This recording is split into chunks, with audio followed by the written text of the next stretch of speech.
Hey guys, I figured we would go ahead and start this morning by going over your reading lesson and explaining everything in your choice board for the next 3 weeks.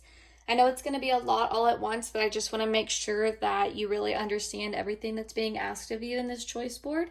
So let's go ahead and start by going over text features because that's going to be your assignment for this week. So when we're looking at text features, we are using those to help you understand a nonfiction text, to make the text interesting and fun. Those are the reasons why an author would use text features in their story. So we've got a table of contents. So not every book is going to have all of these text features, but several of them will have at least a few. So if we look in like our normal chapter books, a lot of times a chapter book is going to be where you're going to find a table of contents, or in some bigger nonfiction books. So your table of contents is going to tell you, sorry, this is kind of fuzzy, but it's going to tell you what page each chapter or each section is going to be on. That way, if I was reading a chapter book with you guys, I wouldn't have to thumb through all of the pages to find like chapter 6. I could just go and look and it would say, okay, chapter 6 starts on page 62. Or if I wanted to go through and I was reading a book about worms, like we did this morning, if it had a table of contents, I could say, okay, I want to know about how a worm moves. So there might be a section called How a Worm Moves, page 13. Next, we've got a heading or a subheading. We have these a lot whenever we're reading our nonfiction passages in class and answering questions over them. So a heading or a subheading is kind of like a title, and it's just going to tell you like the main idea of that section. So if this was Deadly Teeth, that's probably not the title of the whole text. It's probably a title of a section of text, maybe in a book about sharks or something like that. The glossary is in the back of the book, and that's going to tell you what different words mean. So it's kind of like a dictionary, but it's specific only for that book. You have an index, and an index is what we saw in our Yucky Worms book. So if you look back here, there was an index right here that tells you where to find all of those things. So if I don't need to know what poop means. If I wanted to know where that was mentioned in the book, I could go look at these pages. So an index isn't going to tell you the meaning of a word like a glossary would. An index just tells you where to find it. We've got a photograph, and that just helps the reader to visualize what is being said. And sometimes we might have a caption under the photograph to tell what's happening in that photograph. It kind of helps us understand why the author would have put that there. You might have a graph, which just presents information to you in a way that's easy to read and understand instead of giving you just a bunch of words about it. You might have a diagram, and remember, a diagram is like a picture or illustration, but with labels for different parts of it. You might have different types of print. You might have bold print, and remember, these words, whenever it's bold or italicized or highlighted, it's just because the author wanted to make those words stand out to you because they're important, like your keywords. You might have a map, and that can look like in several different ways. So it might be a map of a small area or a larger area or a whole continent or maybe even the world. It says you can use text features when you read nonfiction. Now, sometimes we do have some of these in fiction as well, but for the most part, these are going to be in nonfiction stories. Okay, so let's look at your choice board. So I want to kind of go through this first by telling you about these ones that you have to do on certain weeks, and then I'll explain all of your free choice. So the one that you have to do today, like must do, not an option, everybody has to turn this one in, is number 2. It says complete and submit during week 7. That's this week. Complete the text feature matching page found in your packet. Please take a picture and send it to your teacher. So that is this page right here, okay? So you might recognize this because we have done this at school before, but it's been a really long time and it's just a good review. So you're going to cut on this dotted line, just cut the whole bottom off, and then you're going to look very carefully at each of these pictures and figure out which text feature that's showing you. Make sure that you look at the arrows, what they're specifically pointing at, okay? Because you might look at this and think, ooh, bold. But if you look over here, these are also bold. So you've got to think, okay, if there's two bold, there's not two bold sections. So which one actually is pointing at bold words and what might the other one be? So you really need to be careful with that. So as always, my recommendation to you is not to glue until you are absolutely sure that all of them are in the right place. So I would do that and then maybe re-listen to that part of the video where I explain the text features, or maybe look back at your anchor chart and make sure that what you're doing is correct. Because whenever we did this in class, a lot of you guys got some of these mixed up, and it's just because you didn't check yourself before you glued them down. So make sure that you are doing that. So you're going to cut them out, put them in each section, and then take a picture and send it to me. Next week, what you're required to do is, after we listen to the read aloud of Flight of the Honeybee, you're going to have to retell the story in 3 to 5 sentences in your own words. So remember, when you retell a story, you're just telling the important parts of the story. I don't need to know every single word that you heard, because that would be way more than 3 to 5 sentences. I just need you to tell me the really important things, okay? Kind of like a summary. Then you're going to take a picture of what you wrote and send it to me. And the thing that you have to do by week 9 is your personal narrative. So I'm not going to fully explain that yet in this video. I don't want to give you too much information at once. But if you remember, a personal narrative is just where you tell a story that happened in the past. So I don't want you to worry about this one yet today. You won't probably be doing this one today, and I'll have time to go over that with you. So just ignore this box for right now, okay? So let's go over all of your free choice options, because today you're going to do box number 2 and any other free choice that you want, okay? Obviously, you probably can't do the ones that are specifically about like the honeybee book and things like that yet, but you still have plenty of other really good options. So free choice number 1, this is probably the one that I would choose today. That's just me. You don't have to choose that one, but I would do this one just because that story is fresh on my mind. You can always go back and listen to it again later. Or just pick a different one, but this is the one that I would do just because it's also kind of fun. So it says, listen to the read aloud of Diary of a Worm. So that's the read aloud that goes with our yucky worm today. It says, complete the story map included in your packet and send it, take a picture and send it to your teachers. So after I listen to Diary of a Worm on YouTube, I'm going to come to this page, and then I'm going to make up what I think the Diary of a Worm would look like based on what I read in that story, okay? So a story map takes you through the most important events in a story. So you're going to put the date for each one. Each one needs a different date because that's how a diary works. You're going to have an illustration here, and then you're going to explain what's happening in that illustration. So think about, if you were the worm, what would your diary look like? Okay, you would draw a picture of whatever happened on that day, and then right below it, explaining what happened. You're going to do that for 4 different days. You can base it on what you heard in the book, or you can make it an extension of the book and kind of make up your own events. But just remember that it kind of needs to be based on facts and things that you learned, okay? Another good option for today would be after number 3. After listening to the read aloud of The Yucky Worm, that's the book that I read to you, think about what makes this book fun to read. What parts of the book did you find funny? Write 2 to 3 sentences telling what parts of the book you thought were funny, and then take a picture of those sentences and send it to your teacher. Okay, so maybe you don't want to do one with a bunch of drawing and things like that. You can just write 2 to 3 sentences telling what you thought was funny about this book and then send it to me. So remember, today you're going to do this square for sure, okay?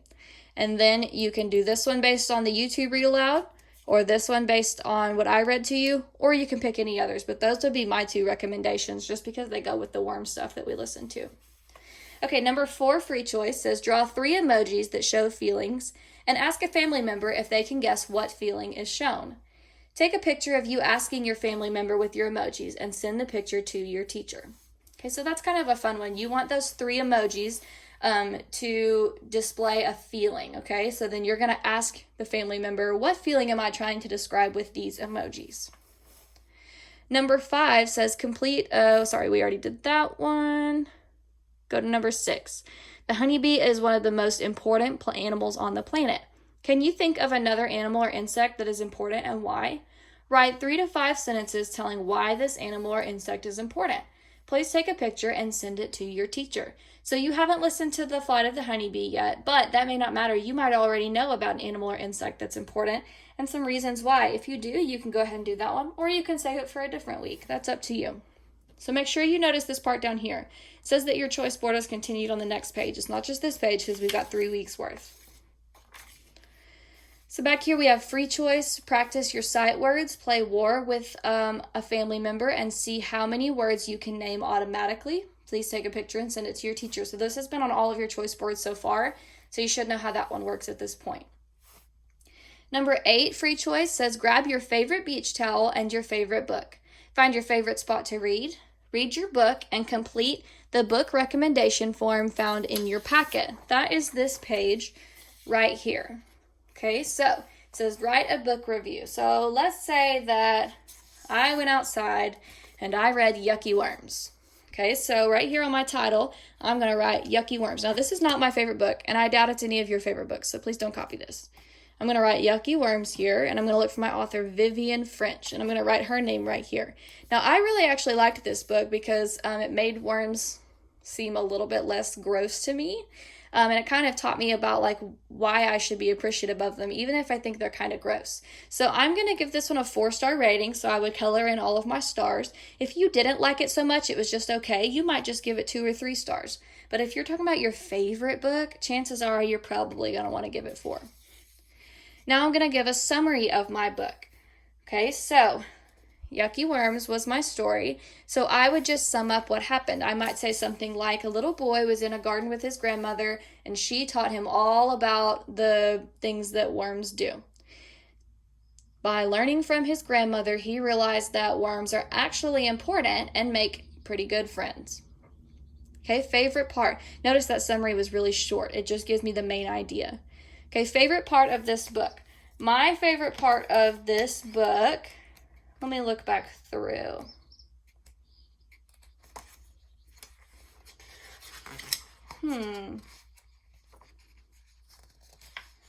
Okay, my favorite part of this book was when they were tricking the worms. Whenever they watered the ground to make it seem like rain, and then Grandma tricked the worms and made them think a bird was coming. So I would write that here. My favorite part of the book was when Grandma tricked the worms into coming up and going back down. And recommendation, this is the part where I would say I would recommend this book to anyone who thinks worms are gross or anyone who is interested in insects. And that's my book review page. And you can color it, make it all cute if you want to. Then after that, you've got free choice number 9. On a piece of notebook paper, write a creative answer to the following prompt. If you shrunk to the size of an ant, what would your life be like? Remember to be descriptive, be creative, and give lots of details. Proofread your writing when you finish to check for correct capitalization, word usage, punctuation, and spelling. Please take a picture and send it to your teacher. So this is just a fun little writing prompt, and on a piece of notebook paper, you're just going to answer. Remember, this is not a story, okay? This is not a very creative answer. You need to be writing enough to where I can really picture what would your life be like. Think about if you had to spend the day as a person who was the size of an ant. That's going to be crazy, okay? Think about all the normal things that you do every day. And this doesn't say if you were an ant. This says if you were the size of an ant. So if you were still a person, but you were this big, what are all the things that you do every day gonna be like? That's going to change your day drastically. So you should be able to write a pretty good little bit telling me what your day would be like if you were so tiny like that.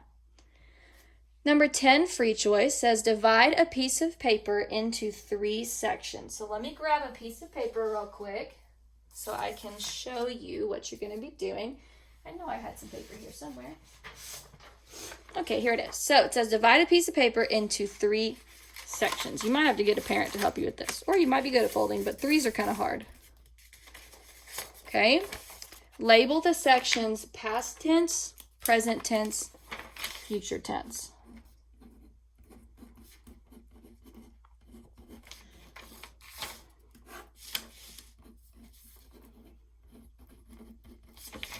Oh, my handwriting is not very good today. Oh, it doesn't help that I'm writing on this thing. Just pretend it looks pretty. Make yours neater than mine.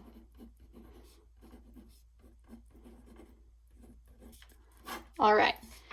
So we've got our 3 sections here. It says in the past tense section, write 5 things you did during the last few weeks away from school. Okay, so this is going to be in complete sentences. So I'm not just going to write played catch.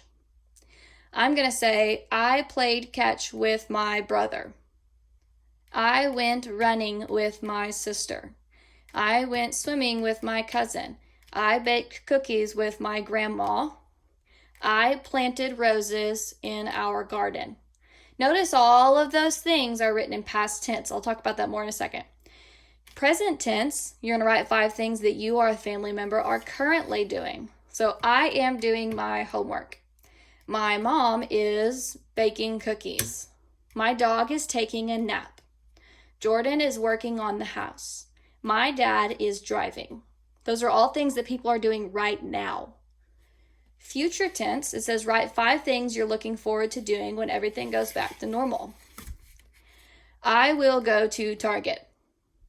I will go to Chewy's and eat lots of chips and creamy jalapeno sauce.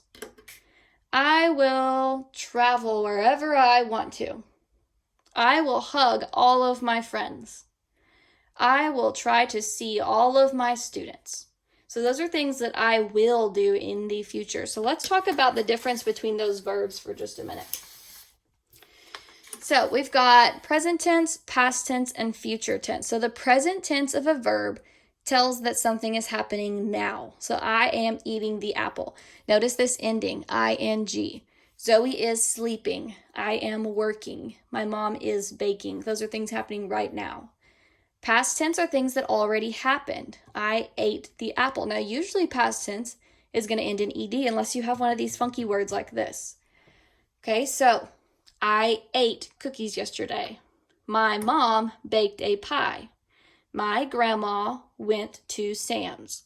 All things that happened in the past. They already happened before now. And then future tells something that will happen later. I will eat that apple later. I will go to Chewy's later. I will go to Target and spend too much money. Those are all things that will happen after today.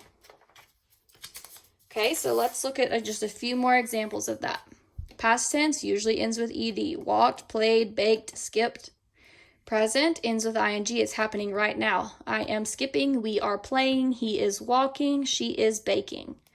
Future has the word will before it. I will bake cookies tomorrow. I will skip down the driveway in the morning. I will play with my cousins next week. I will walk to the mailbox after this. Things that will happen in the future, okay? And then your last free choice, number 12, circle 3 pairs of homophones below. Then, on a separate piece of paper, illustrate and write a sentence that shows the difference between each pair of words. So let's talk about what a homophone is really briefly. So homophones are 2 words that sound the same, but have a different spelling and a different meaning. So why is it important to learn about homophones? Knowing homophones will help you understand the context of texts that include them. So like if I said the word see, you would need to know based on that sentence, am I talking about like see like the ocean or I see the ocean? Okay?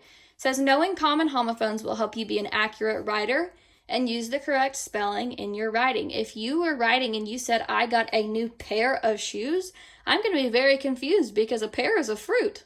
You got to make sure you know how to use the right word. Knowing homophones can help you become a humorous writer, and you can create puns and jokes that use homophones. I'm not super funny, so I don't have any examples of that, but I know that a few of you probably could crank those out like it's nothing. So some examples of homophones. We have pear, like a pair of shoes or a pear of the fruit. Flower, like the flower you cook with or a flower in your garden. Hair, like the hair that she has on her head or hair like a rabbit. And sail, like I'm going on this sailboat or my house is for sale. And then we've got a few more examples right over here. So mail, like the mail that comes in your mailbox, or mail like a man. Write with a pencil or write like it's correct, or the direction right.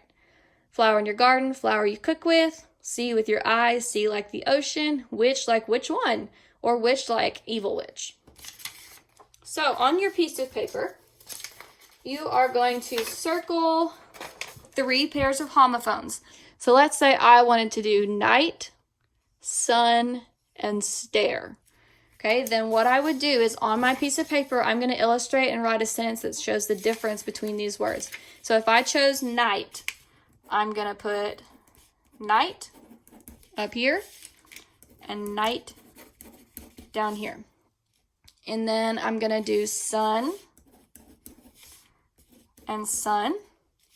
And then I'm going to do stare and stare. And then I'm going to draw a picture of each one.